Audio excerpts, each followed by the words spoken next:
નું સ્વાગત છે। સમાચારમાં આગળ વધીએ તો રાજકોટના ઉપલેટા પંથકમાં આમ આદમી પાર્ટીને મોટો રાજકીય ફટકો પડ્યો છે। પાનેલી 2 તાલુકા પંચાયતના આપના વિજેતા ઉમેદવાર ચંદુભાઈ જાદવે પક્ષમાંથી રાજીનામું આપી ભાજપમાં પ્રવેશ કર્યો છે। ધારાસભ્ય ડોક્ટર મહેન્દ્રભાઈ પાડલિયાની હાજરીમાં કેસરીયો ખેસ ધારણ કર્યો છે। ચંદુભાઈએ જણાવ્યું હતું કે તેઓ સરકારના વિકાસ કાર્યોથી પ્રભાવિત થઈને પોતાના મૂળ ઘર ભાજપમાં પાછા ફર્યા છે। અગાઉ સરપંચ અને સંગઠનમાં મંત્રી રહી ચૂકેલા ચંદુભાઈના જોડાવાથી વિસ્તારમાં ભાજપ વધુ મજબૂત બન્યું છે।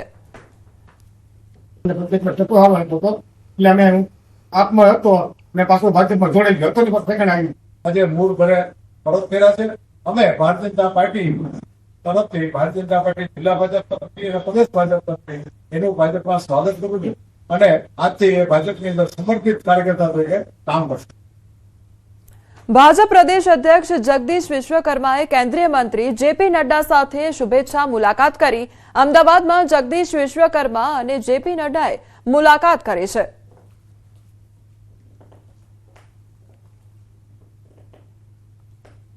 જૂનાગઢ જિલ્લામાં ચૂંટણી પૂર્ણ થયા બાદ જિલ્લા અને તાલુકા પંચાયતના નવા પ્રમુખોની પસંદગી માટે ભાજપે કવાયત તેજ કરી છે।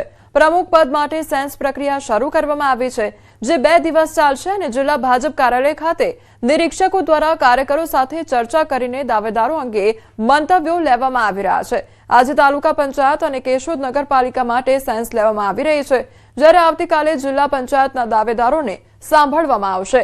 આ પ્રક્રિયામાં પૂર્વ સાંસદ જયસિંહ ચૌહાણ, પૂર્વ મહામંત્રી કનુભાઈ દેસાઈ અને પ્રદેશ મહિલા મોરચાના પૂર્વ ઉપપ્રમુખ ડોક્ટર ઉર્વશીબેન પંડ્યા નિરીક્ષક તરીકે જોડાયા છે।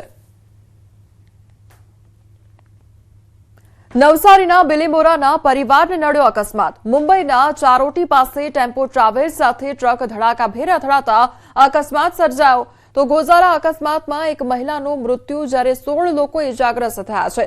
15 ઇજાગ્રસ્તોને બિલીમોરાની ગુપ્તા હોસ્પિટલમાં સારવાર માટે ખસેડવામાં આવ્યા છે, જ્યારે એક ગંભીર ઇજાગ્રસ્ત મહિલાને સુરત સારવાર હેઠળ ખસેડવામાં આવ્યા છે।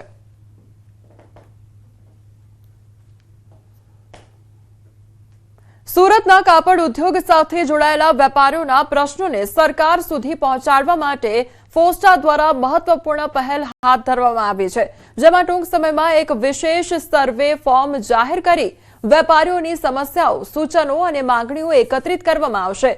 તાજેતરમાં જીએસટી સંબંધિત મુદ્દાઓ પર ડીજીટીએસના પ્રિન્સિપાલ એડીજી સાથે યોજાયેલી બેઠકમાં આ રજૂઆત કરવામાં આવી હતી। ખાસ કરીને લહેંગા પર લાગતા 18% જીએસટીને ઘટાડીને 7,500 રૂપિયા સુધીના માલ પર 5% કરવા માટે માંગ ઉઠી છે। સાથે જ કાપડ પર 5% અને એસેસરીઝ પર 18% ટેક્સની વિસંગતતા દૂર કરી એક સરખો દર લાગુ કરવાની માંગ પણ કરવામાં આવી છે। આ ઉપરાંત ફોસ્ટાએ ટેક્સટાઇલ યુનિવર્સિટી સ્થાપવાની માંગ સાથે ઉદ્યોગના વિકાસ માટે નવા માર્ગ સૂચવ્યા છે અને સર્વેના આધારે તૈયાર રિપોર્ટ સરકારને સોંપી નીતિગત ફેરફારોની આશા વ્યક્ત કરી છે। અમદાવાદમાં વંડર પોઈન્ટ પાસે બિલ્ડર પર હુમલાનો બનાવ। જમીનના પૈસા અને નોટરી બાબતે ભાગીદાર સાથે થઈ હતી બોલાચાલી। રમેશ હમીરાણીને માથામાં હથોડી મારી દીધી। તુષાર પ્રજાપતિ નામના શખ્સ વિરુદ્ધ ફરિયાદ નોંધવામાં આવી છે, તો રામોલ પોલીસે ફરિયાદ નોંધી વધુ તપાસ હાથ ધરી છે।